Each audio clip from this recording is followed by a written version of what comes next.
God has given us a plate. Not all plates are the same. It's not about what plate you're given, it's what you do with that plate. And that's what Man, I think being a man really is. It's what are you going to do with the plate that you have? today we're diving into an enriching conversation about mindset, discipline, and their profound impact on manhood. Manhood doesn't always have to look the same for everyone, and we know real strength lies in authenticity and personal truth. Join us today as we explore what real men think, how we feel, and how we navigate the complexities of modern masculinity. Today's guest is a veteran trial lawyer with over 20 years of experience in practicing law in Los Angeles and surrounding areas, the founder and managing attorney of Resolute Trials, a true leader, a proud father, Mr. Teddy Swanson. Teddy, welcome to the show, brother. That's a great introduction. I appreciate that. Hey, man, I'm just telling the truth, man. Just telling the people the truth. Yes. So, as we dive in today, man, I know you do quite a bit on your side of things, but besides being an attorney, we may have played some flag football together. Tell me how you manage with all of the things that you have on your plate. How do you handle all of that? Even before I did, I want to talk about that football. I remember we had this one play.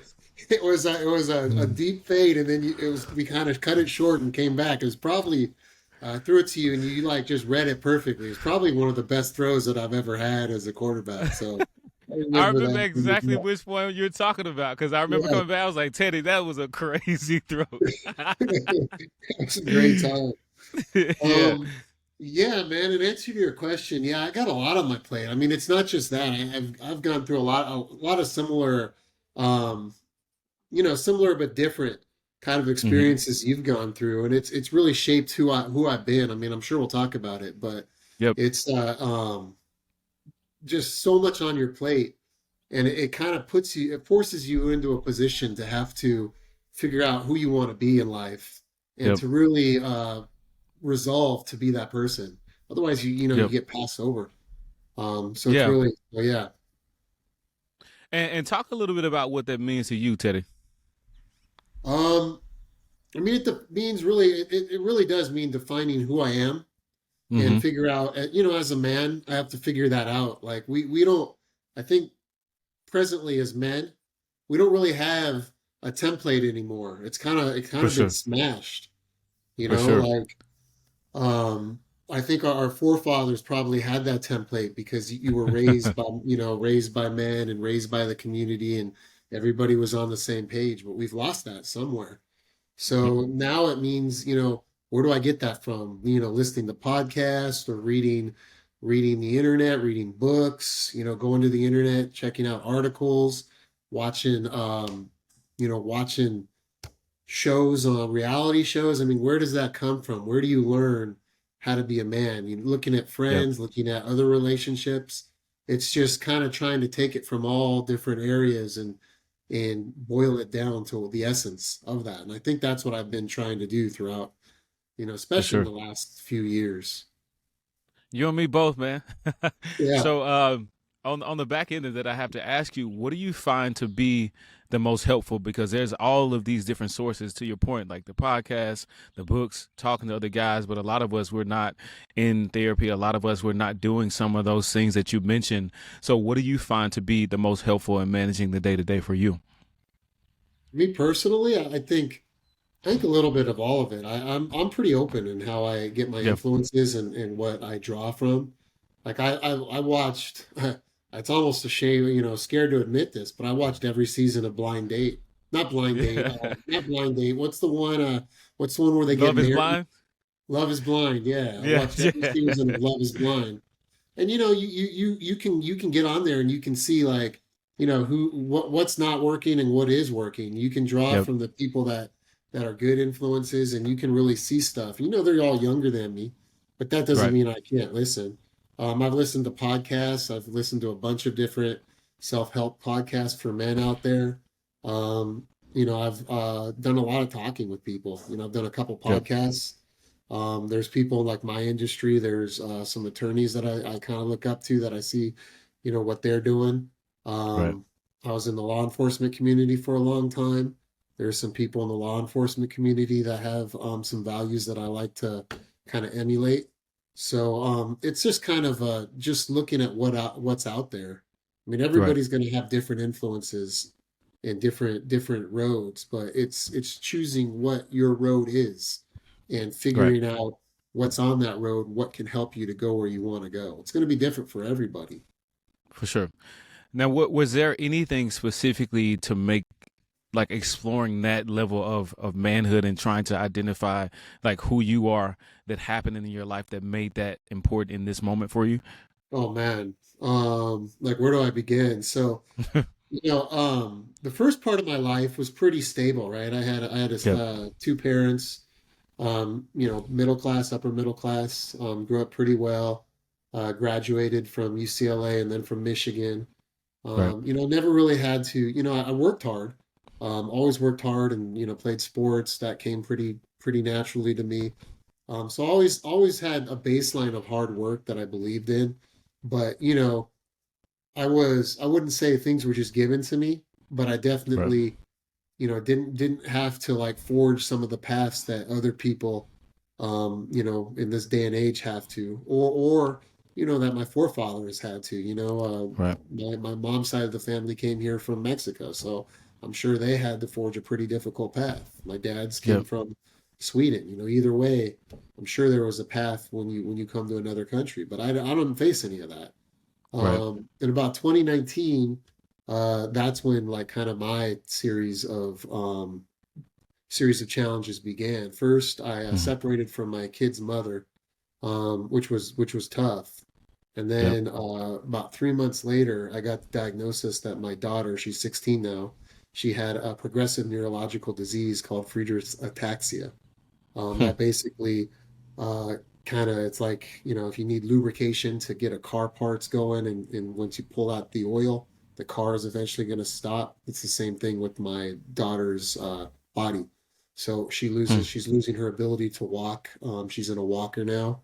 In a couple years, she's probably going to be in a wheelchair, and then eventually she'll lose her ability to use her hands, and then her sight and hearing, and her ability to swallow. All of that will eventually go away, and Hmm.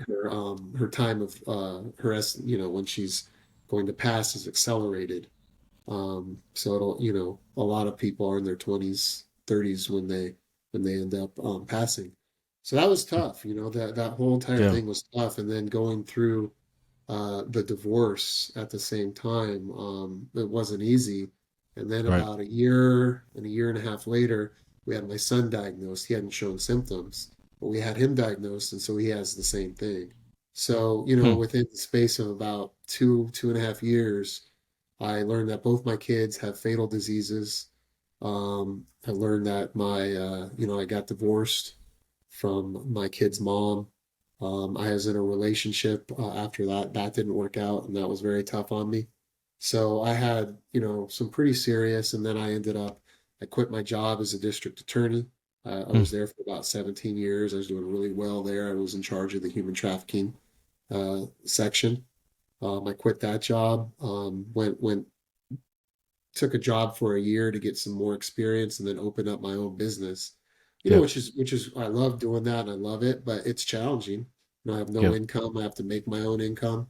So when you combine all those kind of influences within a short period of time, kind of feels like you know, all those challenges were just boom, just shot into my life in about a 4 year period. Yeah. Well, that's a lot, and I know Yeah. you shared a little bit of that before, but talk to me about like through that experience. Is there any particular advice that you might want to provide to somebody who may even go through one of those experiences? Because at the end of the day, all of those are challenges that kind of drive people insane in a lot of ways. So, is there any particular advice that you would give to somebody to like kind of go through that experience? Every experience is going to be different, right? But you Yeah. have to reach down. Like Yep. you've went through some experiences. I'm sure you've shared them a For little sure. bit, but you got to reach down For and you sure. got to really, you really got to look at who you are and what you value and what's important to you. And then once you find out what's important to you, you have to go and try to get that. and try to stick to that, stick to that lane and not let all those distractions pull you apart. So for me, I need to be there for my kids, right? I need to be in their lives, and I need to give them the strength that they're going to need to go through their own journey. So Right. I can't let all these like extraneous things pull me aside. I can't let the pettiness that I sometimes feel for my kid's mom or for, my ex. I can't let that pull me aside. I can't let the I can dwell sometimes in my own sadness for my kids, but I can't live in that. I can Yep. be there for a little bit, but I can't live in it. I have to Yep. be strong enough to set that example for them and to keep going. So it's a matter of, I think it's a matter of prioritizing. I've always kind of gone with the flow and just moved, like in my job as a DI, just moved up and kept going and did a great job. But, I never had the priorities that I now have. Now I know Yep. every week I have a calendar, and every weekend I know what I need to do. And every time I do something, I cross it off, and it gives me a little satisfaction seeing those go off in the calendar. And so that's kind of how I'm living now. It's just I think it's a more structured environment, which I think is kind of the epitome of what you need to do as a man. You need to put Yep. structure into your life. I Yep. don't see a lot of structure in people's lives nowadays. You know what's interesting is, and you just mentioned it. There's a lot of things that happen in my personal life with family that Yeah. sort of caused me some challenges, and I also found that structure is really what helped me to navigate. Like I literally grade myself from week to week now, and so I found that in going through that process, it's helped me manage a lot of it. Because although I thought I felt like I was disciplined before, I became a lot more disciplined on the back end of a lot of those experiences. But also during that process, there's some things that happen with work that presented itself as challenges too. And so for me, I'm like, I'm working as hard as I've ever worked right now. However, I feel like I'm not moving forward. Do you feel like you've had an experience like that or something similar potentially? Yeah, I mean that's kind of why I calendar my day and I check things off. So a lot of what I'm getting is back ended, right? Like I Mm-hmm. get a settlement. If I do like a lemon law case, for instance, I get a settlement, and then the manufacturer of the cars, they're going to push out my fees even longer than it takes to pay the client. So the Mm, client might get paid in a couple months or 3 months after a settlement, but then I'm going to get paid 5 months after that. And they do mm. that. They do that for a specific reason. And the reason is to try to it's they're trying to make you tired as a plaintiff's Yep. attorney. They're trying to make you give up. Yep. So I have to understand that, hey, look, it's going to be rough on me right now. I lived off my savings. Now I'm borrowing. And that's okay. I've never been in that position before, Yep. but I know what there is. I know that there is a down the road. There, maybe not a pot of gold. Maybe there is. Maybe the pot of gold looks different for me than from what someone else might look at it. But it's something that I can see down the road. So I just Yep. use like if I can check something off. Okay, I did this today. I feel a sense of accomplishment. Like this week, I had about 15 things on my plate, and I got about 11 or 12 of them done on Wednesday. So Yeah. that felt very accomplished to me. So I'm more relaxed doing this podcast because I got so much done. So like if you compartmentalize your life and you give yourself a little bit of grace, you Sure. can't do everything at once. And so you feel like you may not be going somewhere, but you know that eventually, how do you, as someone said, how do you eat an elephant? One bite at a One bite time. at a time. One Yeah. bite at a time. For sure. So on in saying that, I find like that's one of the quotes that I frequently use, but I also know it's very challenging to eat an elephant if I was ever to be put in a position to do that. Yeah. So what do you find to be the most challenging about the work that you do? I mean, it varies, right? Like, so when I was a DA, I was doing murdered children cases for a while. Mm-hmm. And so I would, the kids would be beaten. Then they would usually go into basically hospice at the Children's Hospital in LA. It would take Mm-hmm. them 3 or 4 weeks to eventually pass away. So I'd go visit them because they wouldn't have anybody, right? Yep. Their abuser would probably be in jail, possibly their mother who kind of allowed it to happen. I don't know, but they wouldn't have too many people. So I go in and kind of watch them. Then after that, I ended up with the sex crimes unit, and I was doing human trafficking.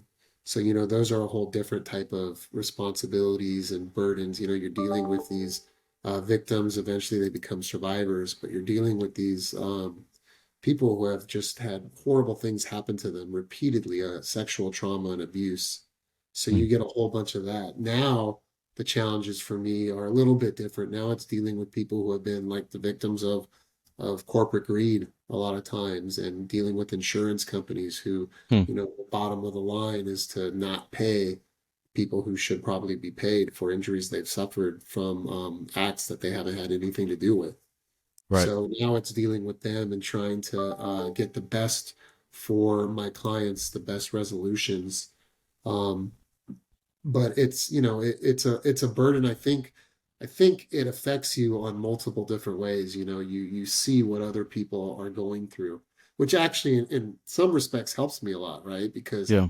I see all these, it For prepared sure. me for what the news that I got with my kids. I Mm-hmm. see all these horrible things that have happened to people, and it's just the breadth of things that people have gone through is just almost overwhelming. So when I see Yeah. it happen to me with my kids, I'm a little bit more prepared to deal with it. And now, I have a little bit of a, I can have a forward thinking, I have 100-foot vision rather than, right in front of me now when I deal with my clients and say, hey, we're going to work together and we're going to figure this out. But I don't have to have this immediate sense of gratification that maybe I used to have, or that a lot of people have now, right? Yeah. It's an immediate gratification world, Yeah. and that's something that I think is developing a sense of totality and a sense of futureness to replace that immediate gratification helps with everything that I'm doing. Yeah, and you get like this full spectrum of what all of it looks like. It's wild because, to your point, when you see like all these other experiences that other people are going through, it gives you more perspective on life. Yeah, But let's pivot here a little bit. So I was reading a couple of scholarly articles, and there's some stuff that I want to share with you to hear your opinion on it. And it's talking about, attorneys and their experiences as it relates to mental health. And so of the 3,400 law firms that they talk through, or that of the 3,400 law firms that they talked to, 67% reported they suffer from anxiety. 35% suffer from depression, 44% suffer from isolation, and 19% contemplated suicide. When you hear those data points, how does that make you feel? it makes me feel sad, right? Like, Yeah. why is a profession so unhappy? Why are Yeah. people so unhappy within the profession, and what's going on? And I mean, is that just limited to attorneys, or is that something that's, prevalent in the United States? I don't know if it's prevalent in the world or in the United States or a So, specific area. yeah, those data points specifically were 3,400 law firm respondents that they Yeah. spoke with in a lot of that within the state of California, just so you're aware. Yeah, I mean, Mm-hmm. I've heard those numbers. Attorneys are it's a hard industry. It's a scrambling Yep. industry, and it's not a zero, it's a zero sum game. What I take from somebody else loses. If there's a pot of gold, one person gets it and the other person doesn't, right? Right. It's not you're not spreading the wealth evenly. It's what I take, somebody else gives, right? And Mm-hmm. that's that when you have that kind of industry, it's an aggressive industry, and a lot of times the winners and losers are the people who are the most aggressive versus the least aggressive, Right. and the people who can take um, from somebody else, and you kind of have to have that I've learned it more now almost. It's weird. Like I did, criminal cases. I've probably done 17 or 18 murder trials. I've done serial killer murders. I've done all sorts of trials. But when it comes to when it comes to money, it's a much more almost serious aspect, right? Because then, Right. people are losing what's theirs and it's their livelihood that's on the line. So people fight for that. So, Right. if I win a couple cases against the same firm, they're going to lose their client. And then Right. that's going to have ramifications to their lives. And so you Mm. have to be prepared and understand that that's what we're playing with here. We're playing, you're playing in the big leagues. Right. If I take something, that's going to have ramifications. But if I don't get it, it's going to have ramifications to me. For So sure. I have to know, I have to understand that. So, that's hard, creates anxiety. Absolutely. Absolutely. And let's take a step back, actually. Can you, and I know you talked a little bit about this earlier, but can you describe a moment when you felt your identity as a man was challenged and how you responded? I mean, I think you have to almost let your identity as a man be challenged. If that's Yeah. like I don't think I've ever allowed my identity as a man to be challenged necessarily. Yeah. Um, I mean, I've had like I had my kid's mom, right? It's for a long period of time. She had a really good job and she was making more than me. Yeah. And I think that can be an issue, right? It's an issue that we all face nowadays where, women in the job force have risen to the levels of men and on many occasions and can make more. And so, I could always have left my job as a DA because I wasn't getting paid that much, but it Mhm. was an important job, right? It was a job that was, affecting people's lives. So, so in that respect, I've always been pretty steadfast on who I am. I knew I was doing something that was right, and for me, that was enough. So I would say that's as close as I've ever gotten, but it really wasn't. It really didn't affect my identity as a man. Um, but I can imagine other scenarios that might. I think, Yep. I'm going to work with it with my son because he's going to, part of growing up. For me, it was important to have sports. Not everybody's into sports, but my son kind of was for a while. And every kid wants to be normal and to be able to walk. And at some point, my son is going to lose that ability, and as he loses his ability, as he struggles, as he struggles to walk, and he struggles, it affects his speech or whatever. He's going to have to find a way to forge his ability as a man, with all that going on. So I think for him, it's going to be interesting to see how he responds. But I can see that as being an issue. Yeah. Yeah. So can you talk a little bit about maybe what ways you think being a man has impacted your approach to mental health? Um, I mean, I was a psychology major in Yeah. college, so I've never, I've always kind of understood the impacts of mental health. I think as men, we struggle right now is we're being told two messages, right? We get this message of, you know, allow yourself to go into the mental to be receptive towards mental health. Allow yourself to understand that, and then but then the other respects we're still like, hey, the old ways, be silent, suffer in silence. Those are important too. So where do we allow mental health to impact our lives and how? And I think that's an Yep. issue, right? Yep. So in hearing that, of course, there are these two messages that we receive, and so you talked a little earlier about how you navigate with your experiences and what you bring in, what you allow to come into your mind, and how you handle it. So, talk to me about how your definition of manhood may have potentially changed over the last several years, or just overall.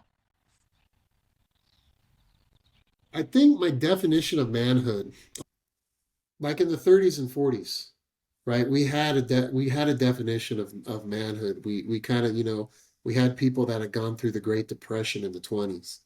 And then Right. all of a sudden, we lost a whole generation of men in the 30s and 40s. I think that that kind of shaped our nation and really pushed us towards where we are now.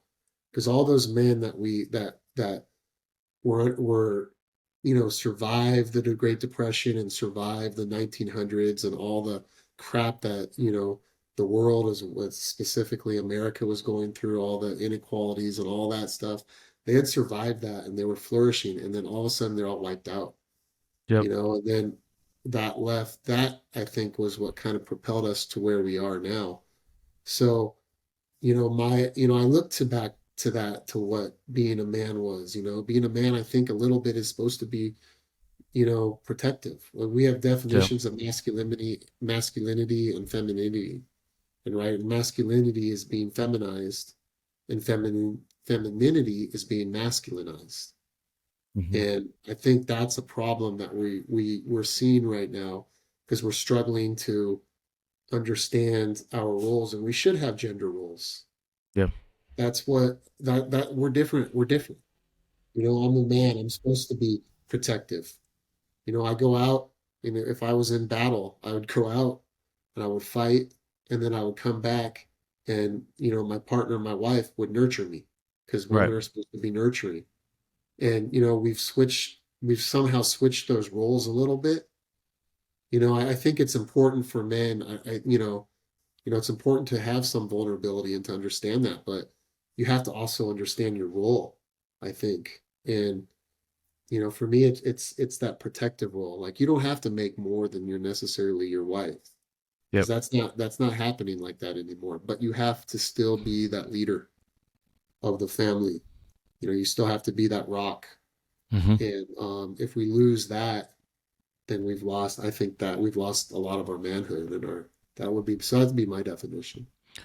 So what's interesting about, even from a financial perspective, there can be a lot of ego that goes into that. Even if your woman is making $1 more than you, either somebody's talking about it, probably. Uh-huh. Whether we know that or not, we can't really say. But for a lot of people, they will have a lot of ego attached to that. Talk to me about the differences in between the mindset around the protection piece versus something like that. How would you share with somebody how to work through that process? I mean, I don't know if the ego is a bad thing necessarily, Yeah. right? Because if maybe that might spur you to do better in Yeah. something else, like within your job. Like in certain jobs, like I could see a job. You could be president of the United States, and if your wife was doing tours, book tours, or she had like her own clothing line, she might be making more than you and your president, and that could easily Yep. happen. The president doesn't Yep. make that much in society, but the president is a leader of a nation. Mm-hmm. So you can be, I think, as long as you can find something in where you are, that will allow you to be comfortable in that position. But I think you need that. I don't think you can be in a relationship where your lady can make more than you, and you don't have some independent um, virtues of your job, some independent responsibility, or some independent something that is providing for you. I mean, we have the stay-at-home fathers. I think that's noble. That's hard though. I Yeah. mean, that's tough. Like, if that kind of flies in that flies against everything that we've been programmed to do for centuries, for millions of years, right? I don't know how long people have been around, but it does. It's hard to do. So I mean, I think it can be done.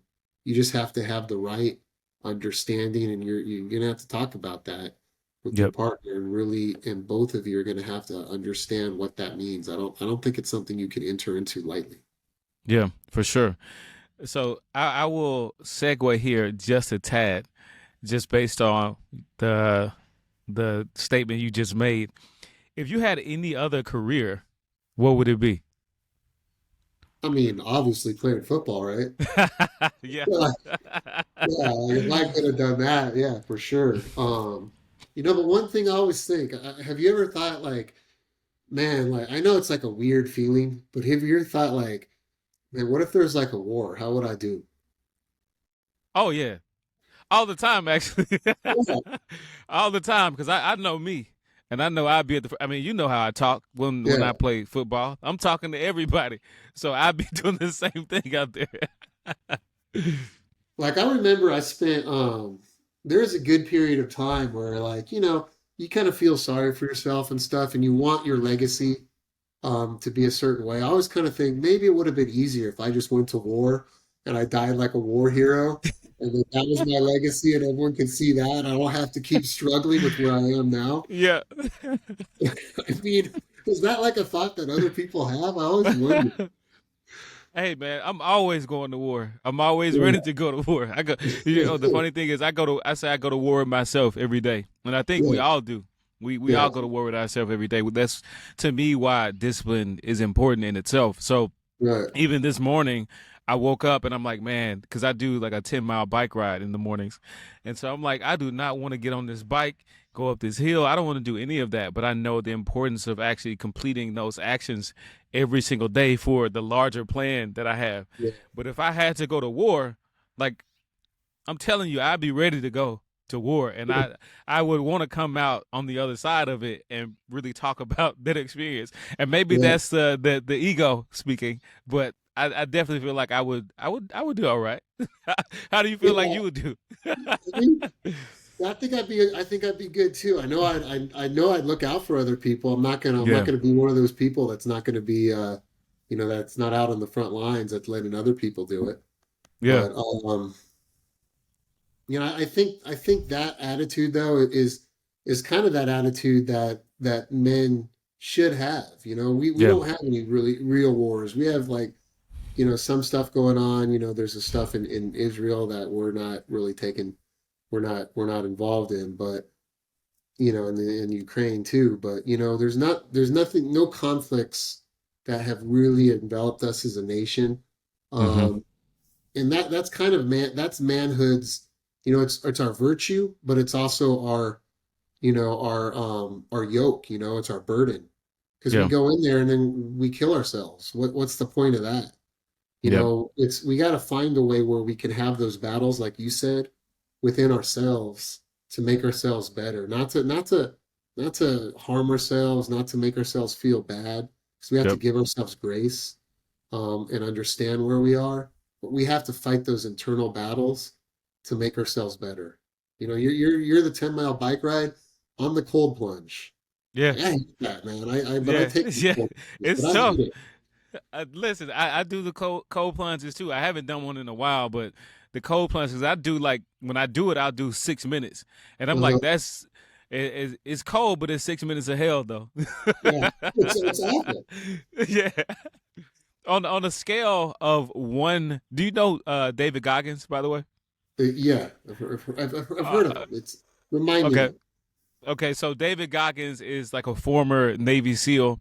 He's Yes, also yes, a yes. speaker. Now he's all Right, over the place, and he's talking right, about just being tough. This dude used to ride 50 miles between, he'd do 25 miles in the morning, go to work at 7:30, 12 o'clock, he does a workout.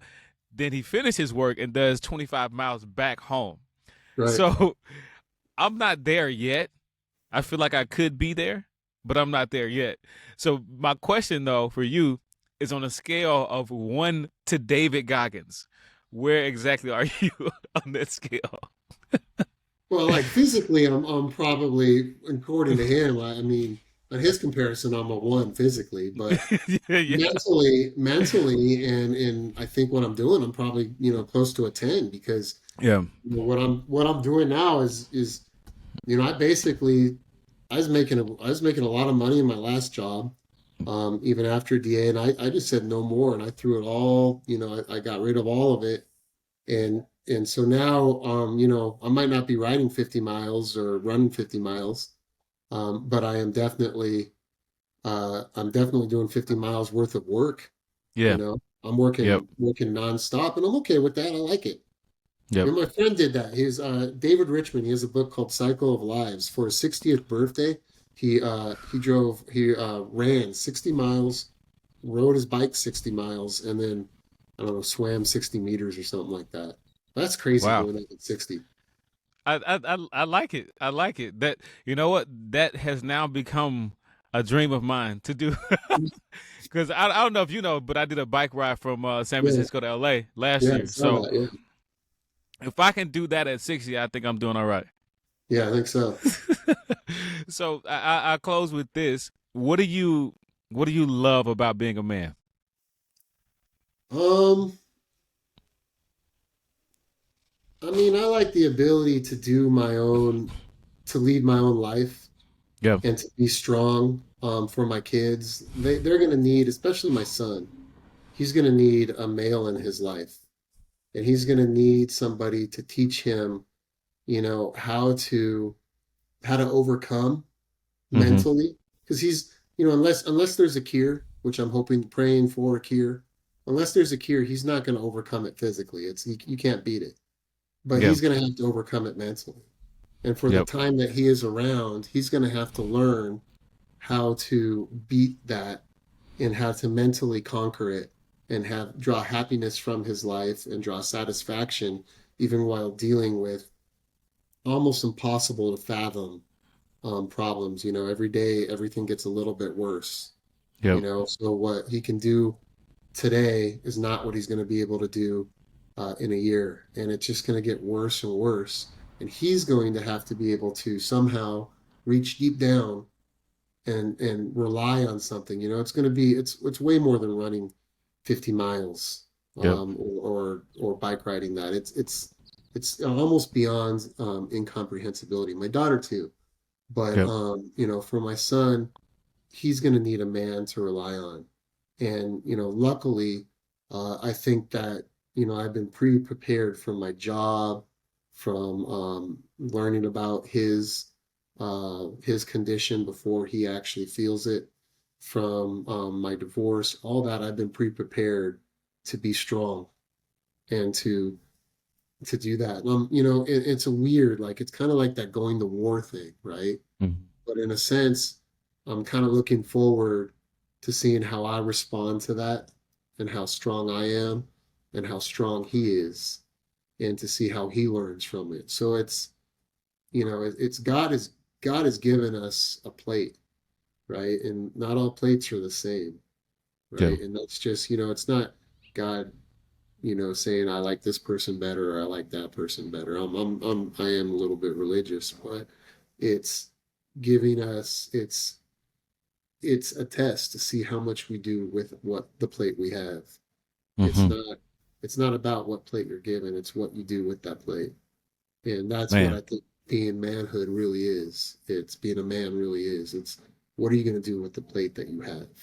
So I'm looking forward to seeing, what my family is going to do with those plates and to see how we can overcome.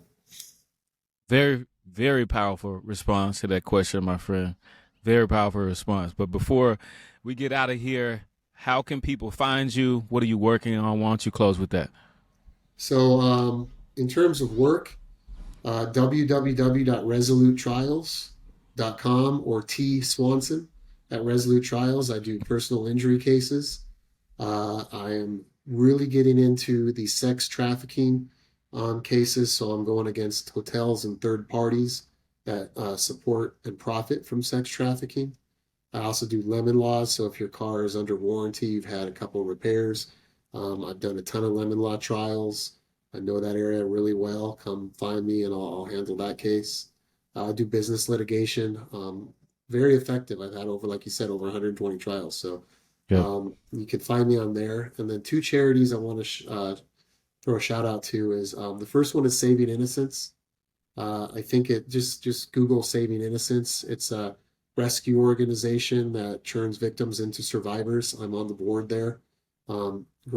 Great organization for trafficking, commercial sex trafficking victims to survivors. And then the last one is Friedrich's Ataxia. I think it's again you can just Google it. It's like fa.org, something like that. But it's Mm-hmm. Friedrich's ataxia. It's the disease that my children have. It's rare, affects 1 in 50,000. So not a whole lot of people have it. There's not a whole lot of research dedicated to it because it's so small. So if anyone's listening that's has the means, I'd love to get somebody big like a football player or a basketball player, movie star, somebody to start advocating for that. The cure is really down the road, not too far down the road, but it's out Yeah. there. But it's a race for everybody who has it. It's a race to find the cure before your body's, you lose your bodies or you pass away. So it's a critical race. So if anyone can help on that end, just hit me up on T Swanson at Resolute Trials, and we can talk. Good stuff, man. Teddy, it's been a privilege. Today, Thank we, of you. course, discuss how mindset, discipline, all of that shape the essence of manhood and how these elements offer us the freedom to redefine what it means to be a man in today's world. Remember, discipline equals freedom. And while manhood can look different for each of us, the core values of authenticity, resilience, integrity remain universal. We are the disciplined man, and this is what real men think. Until next time, Teddy, appreciate you, man. Thank you.